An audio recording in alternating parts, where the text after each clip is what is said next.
Welcome back to N's NotebookLM. So today we're going to dive into something really special, creativity, but maybe not in the way you usually think about it.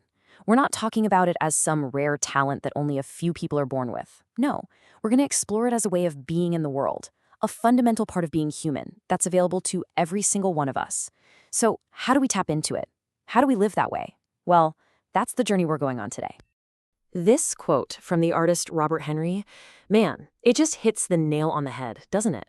It's not about forcing the outcome, it's about the process. It's about cultivating a certain state of mind, a state of being where creativity just happens, inevitably.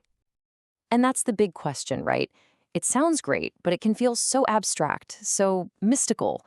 How do you actually get there? The good news is the path to finding that state is way more accessible than you might think. So let's break it down. All right, so the very first step, and this is a big one, it all happens in your head.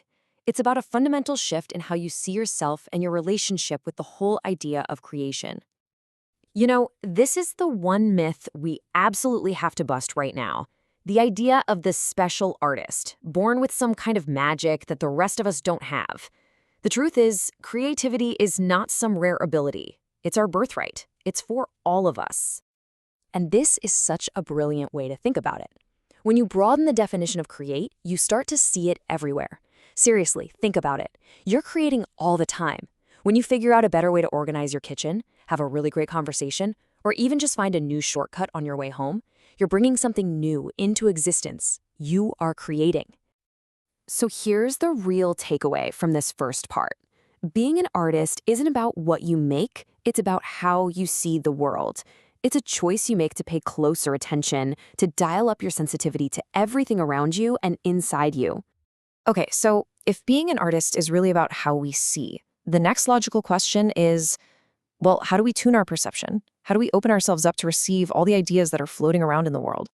The book introduces this absolutely beautiful concept of the source. Just imagine this vast cosmic cloud of ideas constantly swirling around us.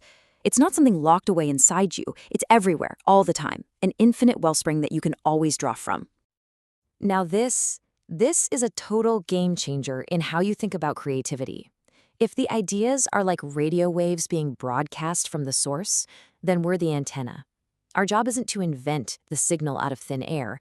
Our job is to become sensitive enough to receive it, to pick up on and translate the messages the universe is already sending out. And the cool thing is, we can actively tune our antenna. And it's not about these huge, difficult tasks. It's about small, mindful practices. Really feeling the sun on your face during a walk. Actually tasting your food instead of just inhaling it. Getting totally lost in a piece of music. Every single one of these little acts refines our ability to receive those subtle signals. And that's the real payoff. I mean, just listen to that. By practicing this kind of awareness, by tuning in, we're not just making ourselves a little more creative. We are actively making our own world, our entire universe, bigger and richer. Okay, so we've shifted our mindset. We've started tuning our antenna. Now it's time to get our hands dirty. How do we actually walk the path of taking one of those received signals and turning it into a finished piece of work? Well, you can think of the whole process in about 4 main stages. It starts with the seed phase, where you're just open, gathering little bits of inspiration, no judgment, just collecting. Then comes experimentation, which is all about play, messing around with those seeds to see what happens. From there, you move into the focused work of crafting. And finally, completion, where you polish it all up to share with the world. Now, along this path, self-doubt is absolutely going to show up. It's inevitable. But listen up, because this part is so important. There's a huge difference between doubting the work and doubting yourself. Asking, is this the best it can be? That's a tool that pushes you to make things better. But thinking, I'm not good enough to do this, that just leads to hopelessness and paralysis.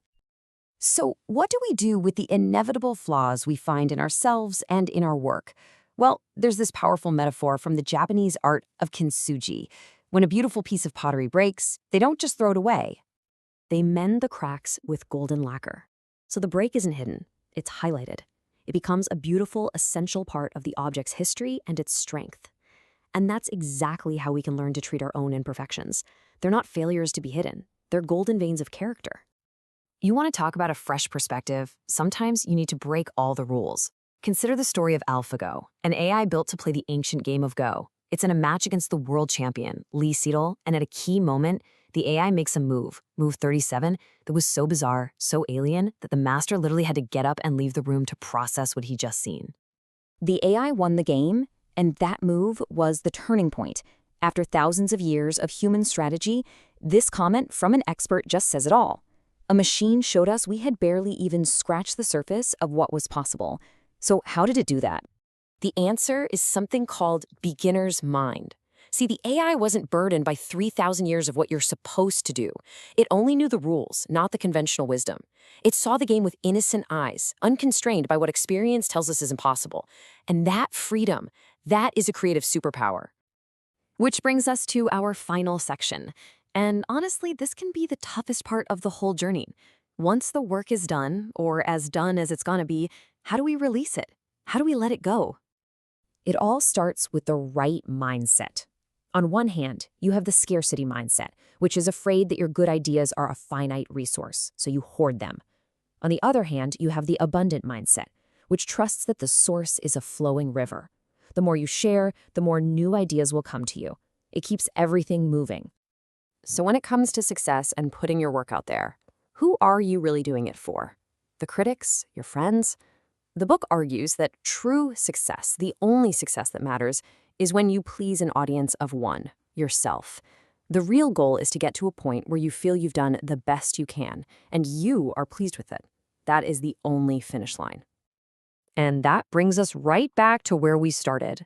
This single sentence is the ultimate takeaway.